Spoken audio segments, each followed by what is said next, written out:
لک الحمد یا اللہ الصلاۃ والسلام علیک یا رسول اللہ اما بعد۔ سلسلہ ہے ناظرین کی طرف سے پوچھے گئے سوالوں کے جواب پیش کرنے کا۔ ایک یہ سوال آیا ہے کہ پیوند لگے کپڑے میں نماز پڑھنا کیسا ہے؟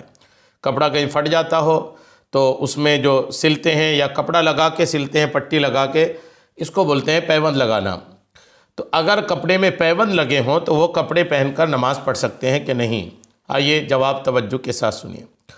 سیدہ عائشہ صدیقہ رضی اللہ تعالی عنہا، نبی کریم علیہ السلام کی زوجہ، نبی کریم علیہ السلام نے ان سے ارشاد فرمایا، اے عائشہ، اگر تم مجھ سے جنت میں ملنا چاہتی ہو تو تمہارے لیے دنیا سے اتنا ہی کافی ہے جتنا سوار کا توشہ ہوتا ہے، مسافر کا راستے کا کھانا ہوتا ہے، اور مالداروں کی ہم نشینی سے بچتی رہو، اور جب تک کپڑے کو پیوند نہ لگا لو اسے بوسیدہ خیال نہ کرو۔ یعنی جب تک کپڑے پیوند نہ لگ جائیں کپڑے میں، تب تک وہ کپڑے قابل استعمال ہی رکھو، اس سے پہلے استعمال کے قابل سے اس کو الگ نہ کرو۔ ترمذی کتاب اللباس کی حدیث نمبر 1787 ہے۔ غور کریں، نبی کریم علیہ السلام نے سیدہ عائشہ کو کپڑا تب تک استعمال سے الگ کرنے سے منع کیا جب تک کہ اس میں پیوند نہ لگے ہوں۔ اور نبی کریم علیہ السلام کے بارے میں یہ بھی بیان کیا جاتا ہے کہ آپ علیہ السلام دنیا سے بہت زیادہ بے رغبت تھے، کبھی بھی دنیاوی نعمتوں کو خاطر میں نہ لاتے۔ آپ علیہ السلام نے ایک ہی اون کے جبہ میں اپنی زندگی کے 10 سال گزار دیے۔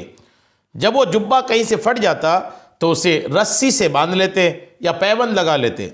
آپ علیہ السلام نے 4 سال تک اپنے مبارک بالوں میں تیل نہ لگایا، پھر 4 سال بعد چربی کی چکنائی بالوں میں لگائی اور چربی کو تیل کی جگہ استعمال فرمایا۔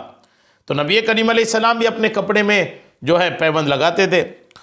حضرت سیدنا زہیر بن صالح بن احمد بن حنبل علیہم الرحمہ فرماتے ہیں، یعنی امام احمد بن حنبل کے بیٹے کہتے ہیں کہ میں نے اپنے والد کو یہ کہتے ہوئے سنا کہ ایک مرتبہ جب میں گھر آیا تو معلوم ہوا کہ میرے والد محترم حضرت سیدنا امام احمد بن حنبل رحمۃ اللہ علیہ بڑی شدت سے میرا انتظار کر رہے تھے۔ میں فوراً حاضر ہوا، عرض کی، اے میرے والد محترم، کیا آپ میرا انتظار کر رہے ہیں؟ فرمایا، ہاں، تمہاری غیر موجودگی میں ایک آدمی مجھ سے ملنے آیا تھا، میری خواہش تھی کہ تم بھی اسے دیکھ لیتے، لیکن اب تو وہ جا چکے۔ چلو میں تمہیں اس کے متعلق کچھ بتاتا ہوں۔ آج دوپہر کے وقت گھر میں تھا کہ دروازے پر کسی کے سلام کرنے کی آواز آئی۔ میں نے دروازہ کھولا تو سامنے ایک مسافر تھا جس نے پیوند لگا جبہ پہنا ہوا تھا، جبے کے نیچے قمیص پہنی ہوئی تھی، نہ تو اس کے پاس زادے راہ رکھنے کا تھیلا تھا، نہ پانی پینے کے لیے کوئی برتن۔ سورج کی تیز دھوپ نے اس کا چہرہ جھلسا دیا تھا۔ میں نے فوراً اسے اندر بلایا اور پوچھا، تم کہاں سے آئے اور کس حاجت، کس ضرورت کے تحت آئے ہو؟ کہنے لگا، حضور، میں مشرقی وادیوں سے آیا ہوں، میری دلی خواہش تھی کہ اس علاقے میں حاضری دوں، اگر یہاں آپ کا مکان نہ ہوتا تو میں ہرگز یہاں نہیں آتا، میں صرف آپ کی زیارت کے لیے حاضر ہوا ہوں۔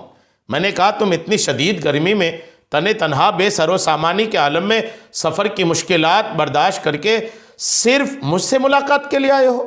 کہا، جی حضور، مجھے آپ کی زیارت کا شوق یہاں لے آیا ہے، اس کے علاوہ میرا یہاں آنے کا اور کوئی مقصد نہیں۔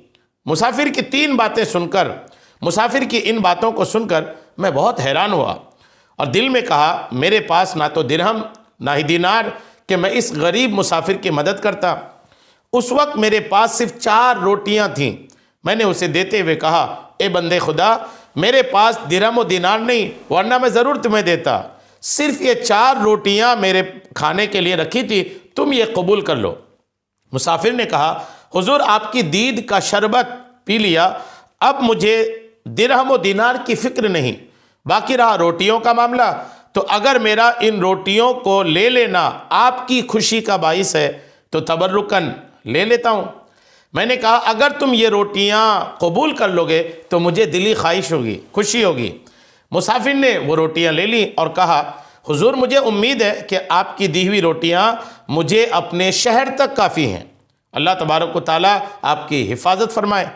پھر میرے ہاتھوں کو چوم کر واپسی کی اجازت طلب کرنے لگا۔